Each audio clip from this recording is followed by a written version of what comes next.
bienvenidos a todos. Os presento, como os decía, a nuestro protagonista e invitado de hoy. Él es Nacho Villoch, él es Chief Inspiration Officer y un gran embajador y experto en ODS, autor de Una breve historia del futuro y otras novelas empresariales. Es profesor en programas de innovación, emprendimiento, sostenibilidad y transformación en escuelas de negocios, y también un gran conferenciante inspiracional y facilitador en eventos institucionales, académicos y corporativos. Es director del Congreso del DES, del Digital Enterprise Show, que el año pasado se celebró en Málaga y este año repite, y yo creo que va a ser el gran evento del año, seguro. Estuvo seleccionado por la revista Forbes entre los top 40 futuristas de España y también galardonado el año pasado como el más influencer en recursos humanos por el periódico RH Digital. O sea, un lujo tener a Nacho hoy con nosotros. Bienvenido, Nacho, y muchísimas gracias por compartirnos. Sabemos de tu agenda, estás en 1000 eventos, estás en 1000 temas, o sea que muchas gracias por encontrar este ratito para compartir con nosotros.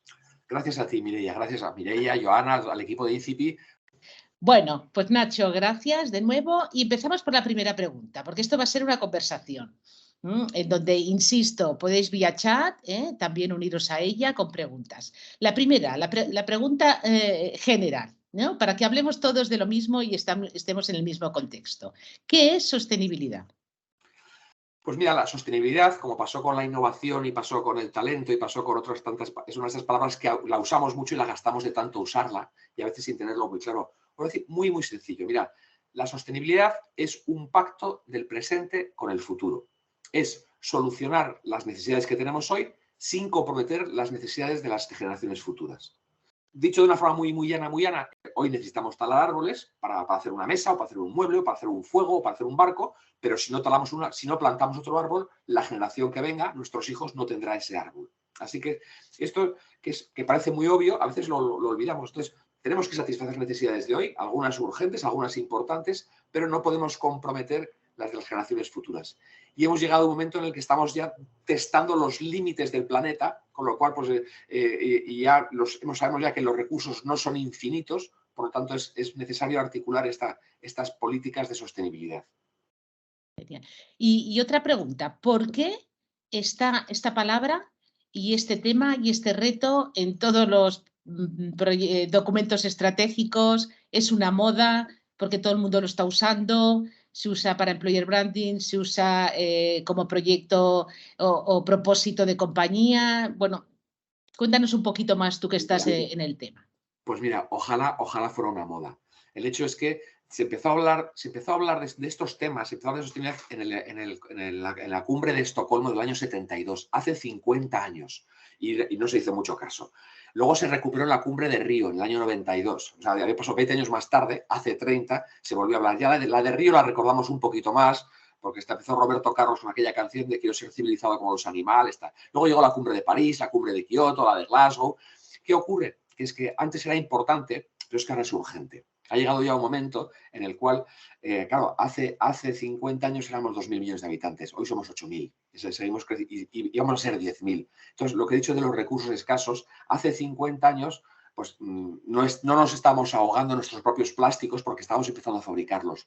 Hoy el problema del plástico, cualquier persona que salga a dar un paseo por la playa o por el mar nota el impacto. Estamos viendo ya unos fenómenos meteorológicos extremos crecientes. Hace 50 años pues no se había constatado el cambio climático. No voy a entrar si sea antropogénico o no antropogénico, pero el hecho es que hoy la temperatura global es de 1, 2, casi 3 grados mayores, y es más, no hemos contado todavía la de este año. Entonces, lo que antes era importante, hoy es urgente. Y ha llegado ya una nueva generación, yo llamo la generación Greta Thunberg, sin ánimo de caricaturizarla, ni mucho menos, que ha vivido ya con este problema, que esta generación millennial y post-millennial, que tiene una nueva sensibilidad y que quiere tomar decisiones sobre el tema.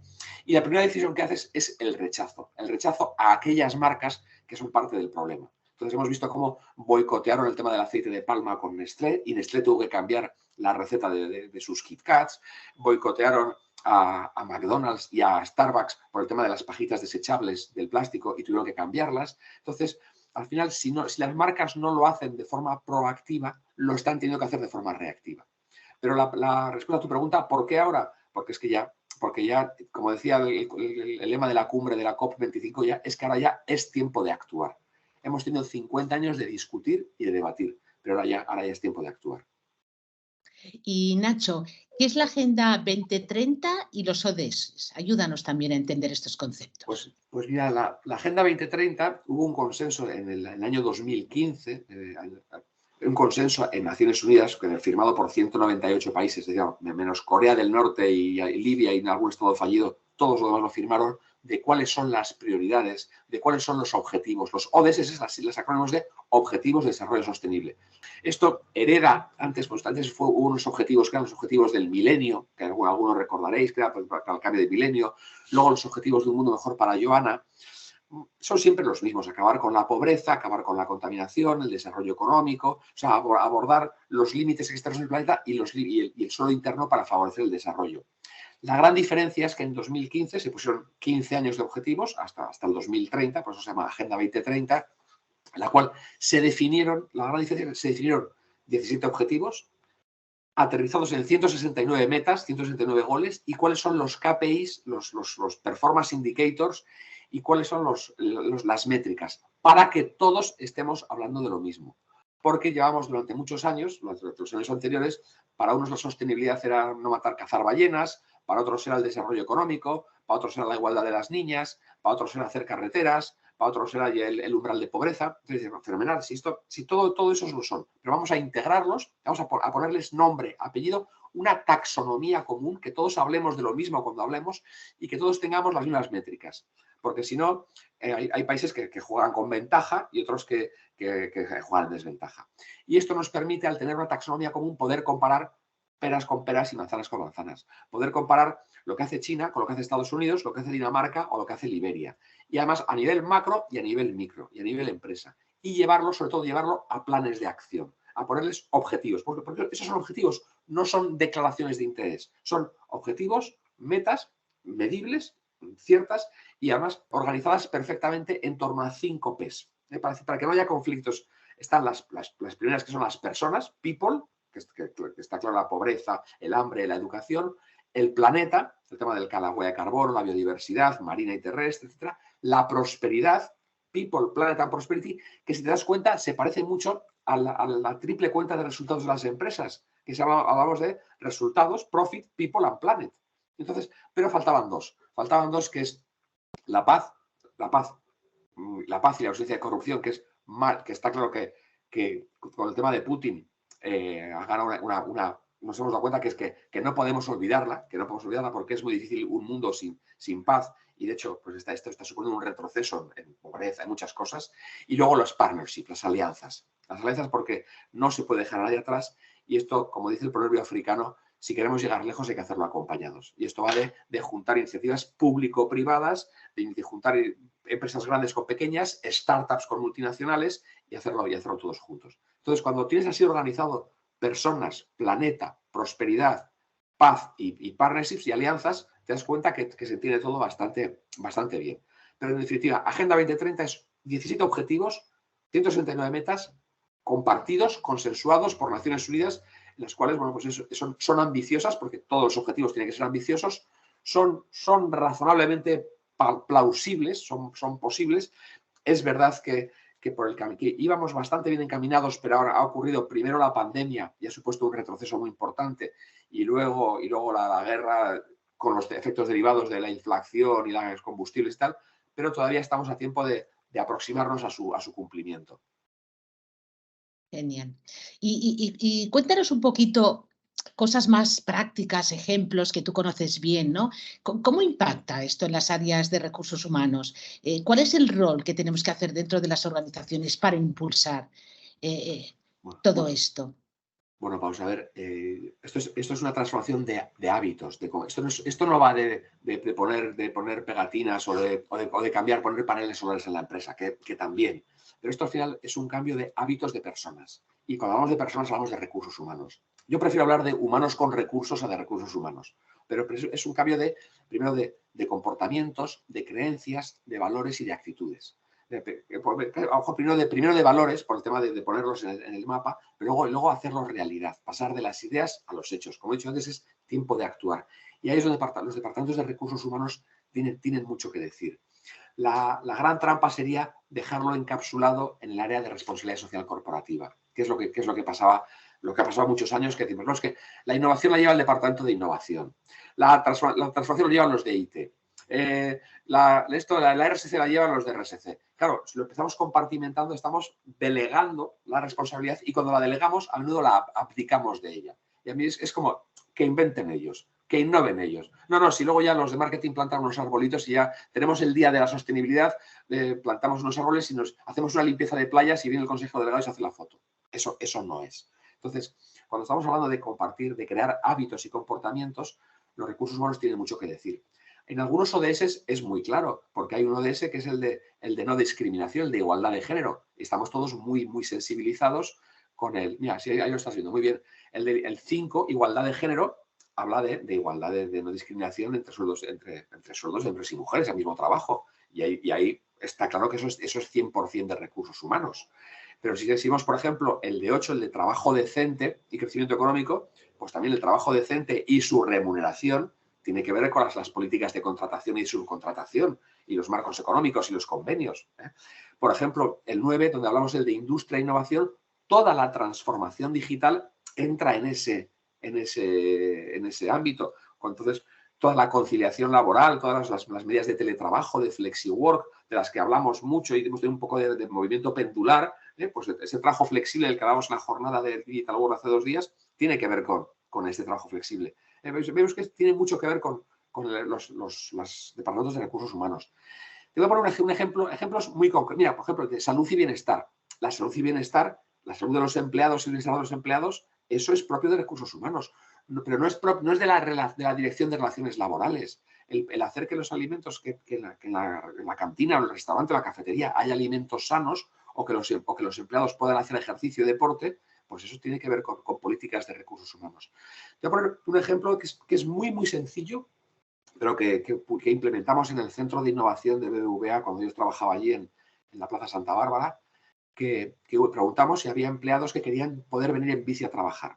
Que es algo que es saludable. Primero, ir en bici es automotivador, es saludable para el empleado. Contribuye a la huella de carbono, contribuye a descongestionar el transporte público, a descongestionar el parking. O sea, solo tiene beneficios. Pero la gente decía, es que ¿y dónde dejo la bici? Pero es que llego sudado, necesitaría un sitio para poderme dar una ducha. Bueno, pues pusimos un parking de bicis, que es una estructura de hierro que costó, creo que fueron 120 euros, con unos candados. O sea, fíjate si la barrera son 120 euros. Y habilitamos un cuarto para que pudieran ducharse. Una ducha, lo de los servicios, una ducha con unas taquillas para cambiarse así.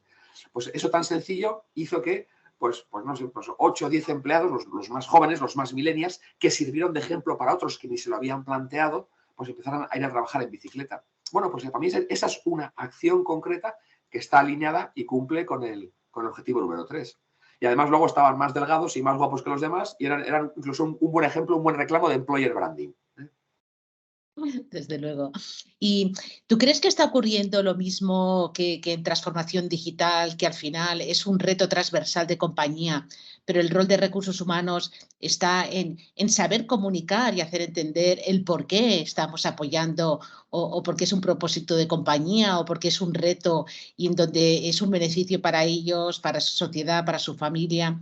También tenemos ese rol dentro de las áreas de personas de alinear este discurso y hacer entender el por qué y el para qué. Sí, definitivamente, Mireia. Mira, me gusta muy porque hayas puesto ese ejemplo de transformación digital. Fíjate que si te das cuenta, los famosos fondos Next Gen vienen unidos a la transformación digital y a la transición energética. O sea, que fíjate que incluso a nivel macro europeo y a nivel de fondeo los están conectando. Pero bajando mucho más a nuestro día a día, aquí hay una parte importante de comunicación interna, de difusión, de explicar, porque si no, esto no se entiende. Yo soy consciente de que esto que os estoy contando, mucha gente, para algunos no lo habrán oído nunca así de claro. Además, fíjate, es un tema que se ha politizado mucho, por desgracia. El famoso pin de los ODS, ese círculo de colorines, que claro, como lo lleva el presidente del gobierno, o como, pues ya parece que es un tema de gobierno, político o socialista, en función del como la Agenda 2030 la ministra de Agenda 2030 es Yone Belarra y antes era Pablo Iglesias, pues parece que es un tema. Mira, yo llevo ese pin, lo tengo en la chaqueta, ahora no llevo chaqueta, pero lo llevo todos los días desde 2015.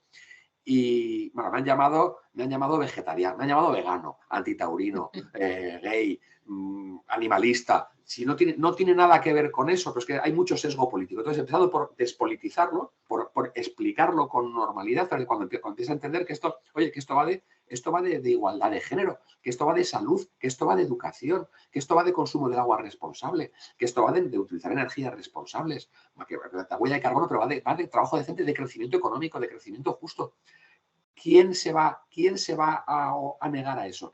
Fíjate, probablemente el rol más importante de recursos humanos es saltar de la intención a la acción. Y esto ha habido hace poco un estudio interesantísimo hecho por el Impact Hub de ese gap de intención a acción. Porque intención tienen todos, intención tenemos todos. Yo no conozco a nadie que quiera destruir, que quiere dejar un futuro peor para sus hijos, que quiera destruir voluntariamente el planeta. Otra cosa es que lo haga inconscientemente por ignorancia. Pero, entonces, esa buena intención, convertirla en acción. Y eso requiere una mentalidad, requiere entender el porqué para tener el cómo. Quien tiene un porqué, encuentra un cómo. Entonces, desde los recursos humanos, facilitar esos porqués, esas respuestas y luego, como algo transversal a la empresa. Si esto lo dejamos en que lo lleven los de la ISO 9000, los de la 9014, los de organización, ellos nos van a ayudar. Ellos van a ayudar a hacer la gran estrategia. Pero luego, esa decisión táctica de que la gente vaya en bici, por ejemplo, o cambiar que la máquina vending de la cafetería, pues en vez de tener pastelería industrial que no es buena para la salud y todos lo sabemos, envuelta en plásticos desechables, pues haya alimentación sana, haya piezas de fruta, o que en vez de plásticos desechables, pues en vez de haber botellitas de agua en todas las reuniones, pues haya una botella de cristal y se pone y se rellena cada uno, que eso no tiene impacto económico y sin embargo sí tiene un impacto en la cantidad de toneladas de plástico que se generan cada año, que luego acaban en el mar. Esas políticas, esos pequeños cambios sí que tienen que ver mucho con recursos humanos como algo transversal en toda la organización. Le implica a comunicación y marketing para luego contarlo hacia afuera y ponerlo en valor. Le implica a comunicación interna para que lo tengan los empleados. Le implica a operaciones porque hay que operativizarlo. Le implica a la dirección financiera porque algunas de estas cosas requieren una inversión inicial y poder medir su retorno. Yo recuerdo una compañía hotelera de primera fila en España, de las top 5, que cuando se le planteó, hubo una Iberostar, puedo decir, Iberostar fue líder en España en sustituir los plásticos de uso desechable, los botecitos de champú y de los que están en las habitaciones, de champú y de gel y de hidratante y tal. Entonces, primero en España y luego en el resto del mundo. Y fue líder y lo contaron hacia afuera y lo hicieron. Y hubo otras compañías hoteleras españolas que decían que eso era un coste que era inasumible, ese coste, que es que ni hablar. La dirección financiera, los de marketing decían, oye, tenemos que poder anunciar, dicen, no, esto tiene un coste X, no podemos asumirlo. Claro, cuando de repente los turistas alemanes empezaron a optar ir a Iberostar, porque sí que son consumidores responsables y generan un rechazo hacia los que no lo hacían, entonces la dirección financiera dice, oye, que esto tiene un impacto en la cuenta de resultados, que la cuenta de resultados se hace por arriba y se hace por abajo. Si por abajo en gastos no estoy gastando, pero dejo de tener ingresos por arriba, más me vale involucrarme, ¿no? Entonces, creo que es algo transversal de todas las áreas de la empresa. Genial. Y un reto tan ambicioso, ¿no? Y además en tantos ámbitos como nos has contado, ayúdanos un poquito a ver el cómo, ¿no? ¿Cómo debería ser una hoja de ruta para abordar la sostenibilidad en las compañías y cuáles deberían ser los primeros pasos? ¿Por dónde empezamos?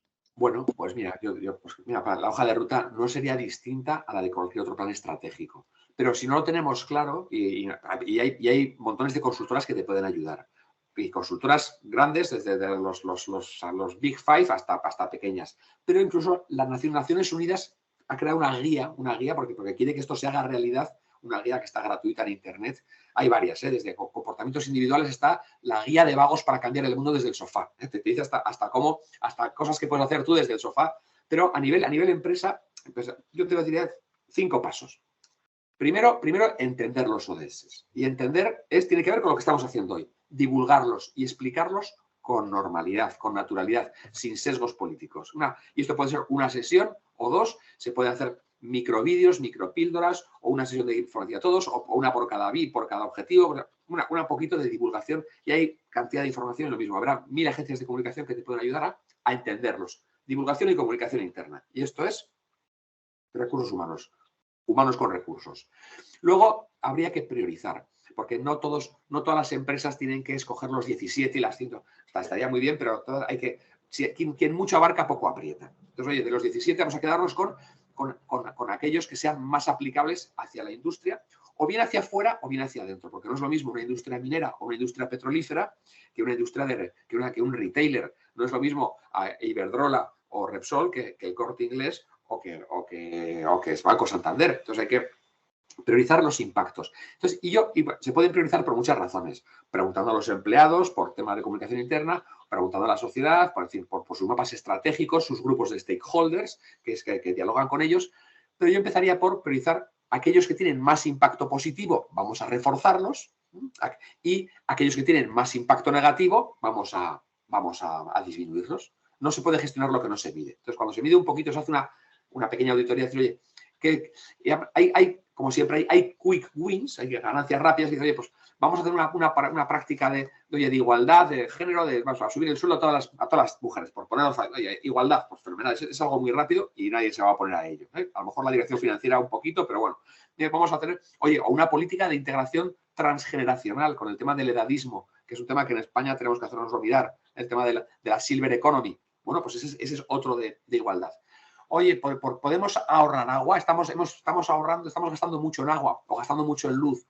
Joder, es que es muy caro. Pues si ponemos unos paneles, ayudaremos. Podemos hacer transporte colectivo para los empleados para que vengan a trabajar porque tenemos la fábrica está lejos. Transporte no colectivo, compartido. Y hay un montón de plataformas que puedan compartir coche entre ellos. Se ahorra huella de carbono, se ahorra impacto, se hacen relaciones de team bonding. Pues fíjate, o sea, priorizar, fortalecer los de impacto positivo y restar los de impacto negativo.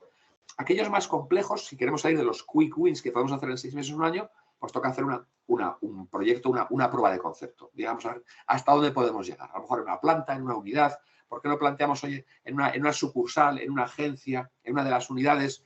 Pues igual que hemos hecho con la transformación digital y el Agile. El Agile, pues empiezas que sea un pequeño grupo piloto, un pequeño grupo de beta testers y de cobayas que lo hacen y luego lo vas implementando.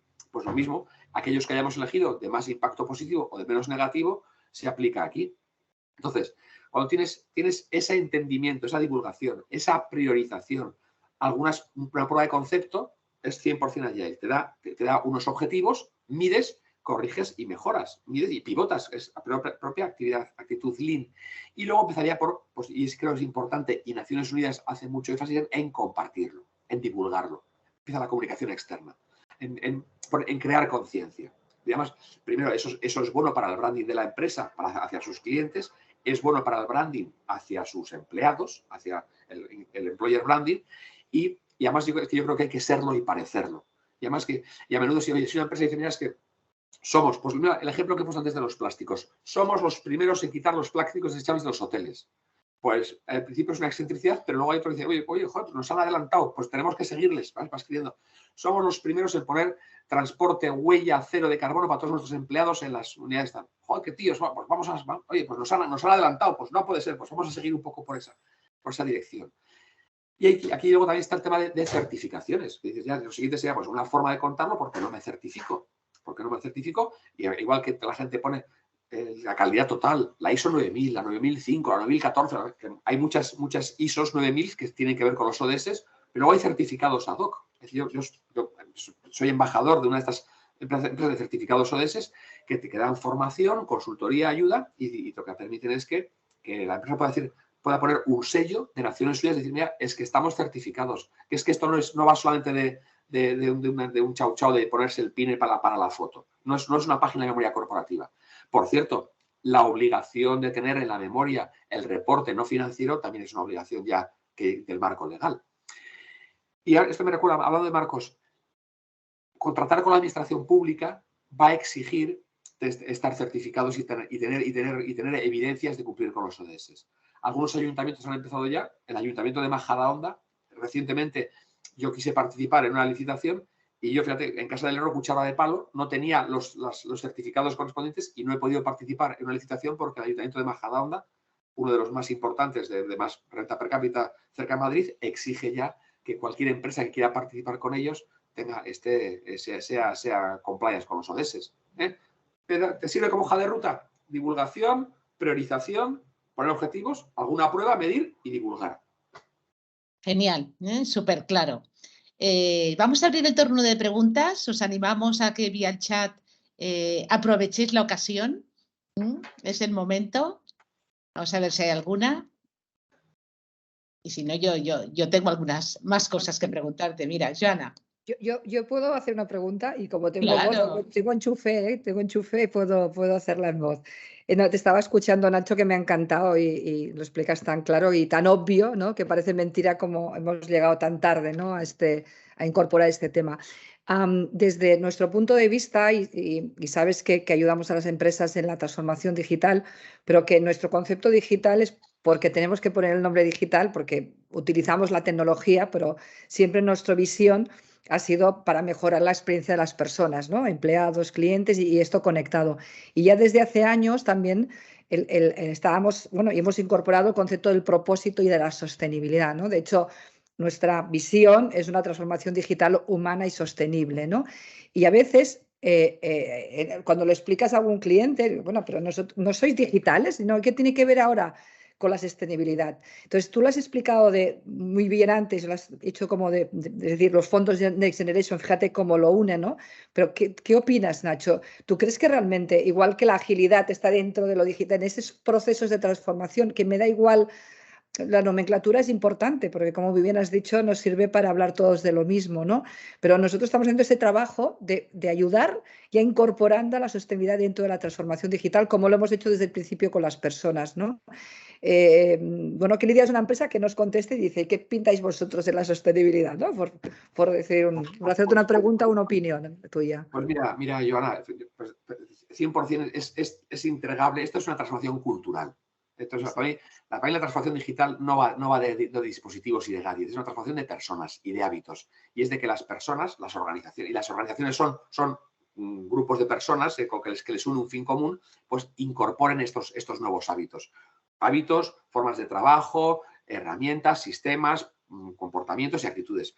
Y eso, igual que tienen que incorporar, pues el utilizar una app, o utilizar un nuevo dispositivo, o utilizar y quitar el papel. Mira, además es que fíjate, dice, todo el tema de la oficina sin papeles es que es digital, pero es que también es sostenible, porque entonces el papel luego hay que gastarlo, hay que procesarlo. Es que hoy si tengo una app para reservar los espacios de trabajo, para optimizar las salas de reuniones, es que eso también es sostenible, porque las salas de reuniones vacías con aire acondicionado y con la luz están gastando una energía que es finita. O sea, si te das cuenta, las conexiones son enormes.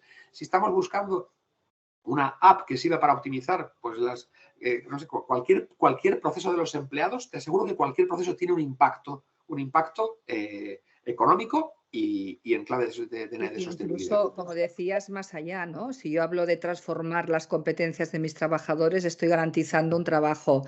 Si hablo de cambio cultural, en esos cambios de las pequeñas cosas de no consumir, es decir, al final, como bien decías, si miras los ODS, en el fondo, cuando generamos una transformación cultural, queremos ir hacia empresas que respeten todo esto, ¿no? Que respeten precisamente todo eso. Y yo creo que tiene que ver con las etiquetas, ¿no? Las has abordado muy bien. Yo creo que, y desde aquí me uno a tu mensaje, desde INCIP, y nos unimos a este mensaje, tenemos que, igual que hemos ayudado, ¿no? Y hemos difundido que la transformación digital era de personas y de cultura, y ahora es y de cultura sostenible, ¿no? Yo creo que ese es un gran mensaje de que los ODS es la base de cómo tenemos que actuar en nuestro mindset individual y en la forma que hacemos en las organizaciones, ¿no? Joana, la longevidad de las personas es creciente, pero la longevidad de las empresas es decreciente. La vida media de las empresas cada vez es más corta. Entonces, claro, yo creo que una empresa debería aspirar a durar lo más tiempo posible y debería satisfacer las necesidades de los clientes actuales y futuros.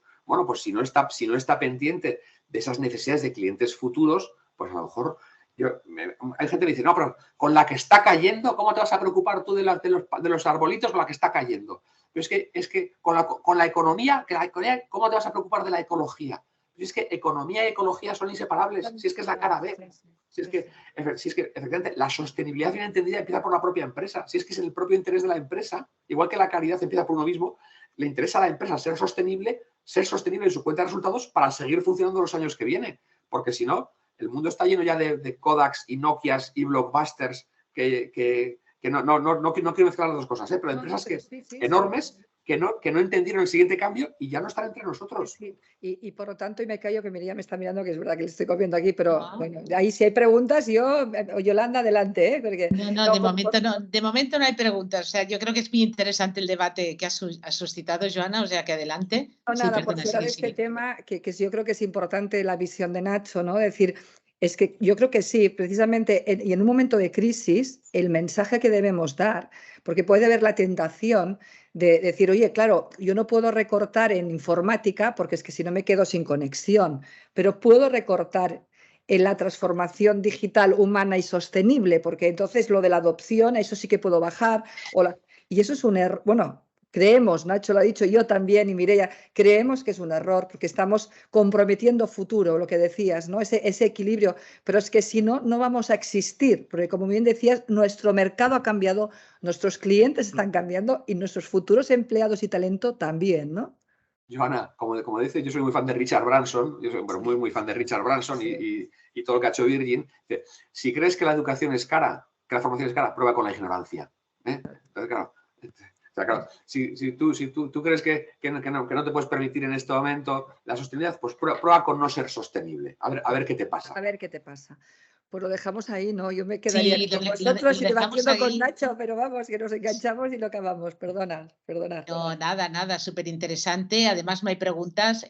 Yo creo que Nacho nos has ayudado mucho, habrás ayudado muchísimo a que la gente realmente vea con mayor claridad y concreción, ¿no? El qué y el cómo y el para qué.